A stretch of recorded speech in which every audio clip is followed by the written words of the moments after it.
Welcome to Project Nexus. China's latest sixth-generation fighter prototype reportedly completed its first solo flight near Chengdu, marking an important step, albeit one still shrouded in unofficial details, in the nation's push toward next-generation combat aviation.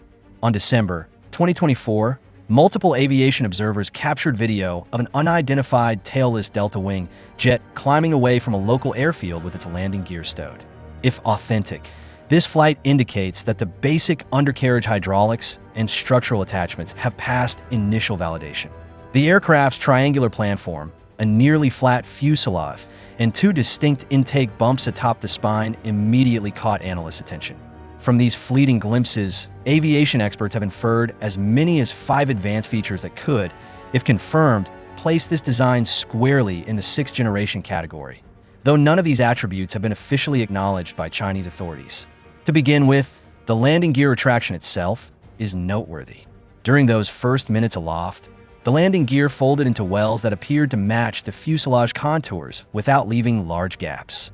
Retracting smoothly at a moderate climb angle suggests that the hydraulic actuators and linkages can handle the loads imposed by supersonic or low supersonic pull-up.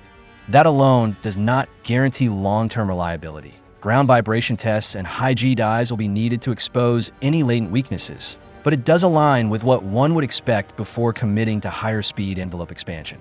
In previous sixth-generation design studies, engineers have emphasized the importance of a clean underside not only for radar cross-section reduction, but also for minimizing drag during supersonic flight. Observers speculate that China's design team chose to hide the gear doors behind serrated edges and flush fitting panels to reduce radar reflections and noise. A second capability inferred from the December footage is propulsion complexity.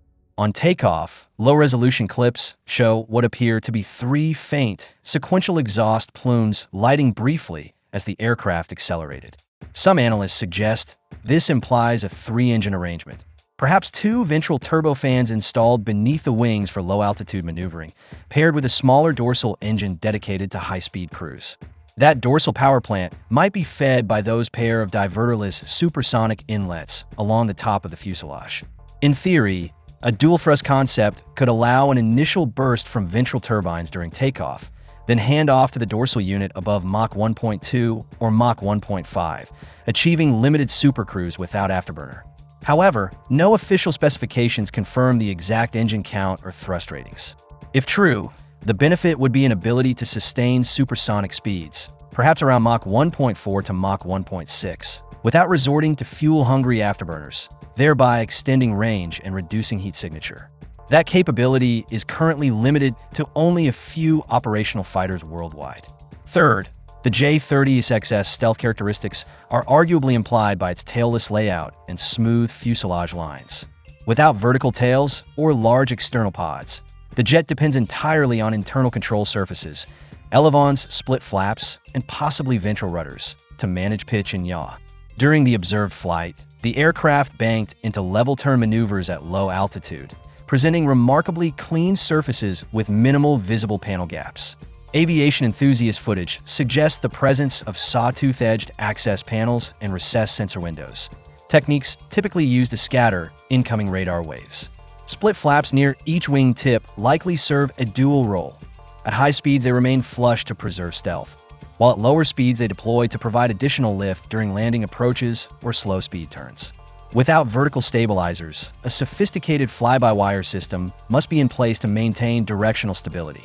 Many experts now believe that an AI-assisted FBW network, processing hundreds of sensor inputs per second, handles subtle course corrections automatically, a feature that would compensate for the inherently unstable nature of a tailless design. A fourth inferred capability is advanced maneuverability supported by those split flaps and adaptive control surfaces. In existing video clips, the jet is seen banking in tight turns without noticeable side slip, a behavior that indicates precise control authority even at subsonic speeds. Computational fluid dynamics work presumably allowed engineers to optimize flap geometry and hinging mechanisms so that, when extended, they produce strong vortices along the wing's trailing edge, vortices that generate extra lift and delay airflow separation.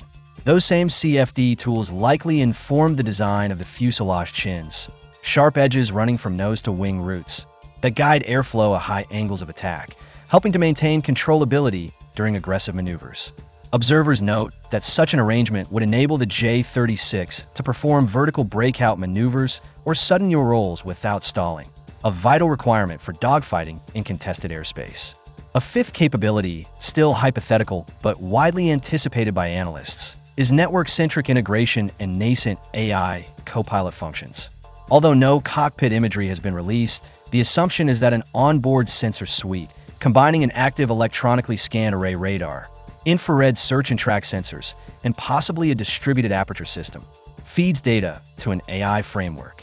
That AI would fuse radar returns, infrared detections, and electronic warfare signals into a unified tactical picture.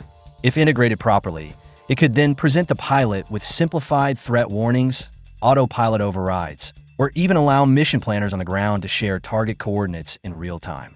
This concept aligns with global discussions about sixth-generation fighters, which emphasize man-machine teaming, autonomous engagement options, and rapid data sharing among multiple platforms. While it remains unverified whether the J-36 prototype's avionics are already operating in this mode, the lack of visible external antennas, common on earlier models, hints that much of the comms and radar hardware may be buried internally to preserve stealth. Beyond these 5 inferred capabilities, the strategic implications of a J-36 fielding are considerable. If the aircraft achieves initial operational capability by the early 2030s, it could challenge current fifth-generation fleets like the US F-35 or Russia's Su-57 in certain mission profiles. Even achieving partial supercruise, sustaining Mach 1.3 without afterburner, would grant it significant advantage in intercept missions over contested maritime zones. Furthermore, combining stealth with advanced sensor fusion and AI-enabled tactics would force adversaries to invest heavily in new counter-stealth radars, electronic warfare systems, and directed energy defenses. Of course, considerable hurdles remain. Engine reliability, especially for a 3-engine configuration operating in high-temperature regimes, has historically been a major challenge. Chinese turbofan developers are still in the process of proving high bypass, low IR engines for export customers. Scaling those efforts to a triple thrust, variable cycle architecture will likely take several more years of ground testing. Hydraulic and electrical systems will require extensive high-G, high-speed, and low-temperature trials to ensure there are no hardpoint failures. Any misstep in late-stage testing, such as compressor stalls or control surface flutter, could significantly delay an already aggressive timeline. Similarly, software integration for AI flight control must be validated against thousands of simulated scenarios to avoid catastrophic mid-air upsets. Additionally, ground infrastructure must evolve. Hypersonic or high-Mach jets generate more heat and acoustical stress on runways, so any future J-36 production squadron will need reinforced aprons and noise abatement measures around bases. Maintenance personnel will require specialized training for composite repair, RAM recoding, and advanced avionics calibration. Pilot training pipelines must incorporate AI interaction drills, data link switching routines, and low observable formation tactics, all markedly different from current 4th or 5th generation curricula. Even if every technical hurdle is cleared, the question of cost and numbers remains. 5th generation fighters today cost upward of $100 million each. 6th generation designs, with more powerful engines, advanced materials, and AI systems, could easily reach $150 million or more per airframe in low-rate initial production. Whether the People's Liberation Army Air Force will field dozens, hundreds, or just a handful of J-36 hinges on both budget allocation and competing programs, such as naval aviation modernization, unmanned wingman initiatives, and long-range strategic bombers. China's broader military modernization roadmap does emphasize technological parity with the US by mid-century, but exact procurement numbers are unlikely to be made public until prototypes complete final testing. In summary, while visual evidence from December's solo sortie offers tantalizing hints of advanced stealth shape, potential supercruise propulsion, AI-assisted flight control, and high angle of attack maneuverability, none of these capabilities have been confirmed by official sources. But each touted feature, from a hypothetical 3-engine layout to network-centric AI, remains plausible but unverified until more footage or technical disclosures emerge.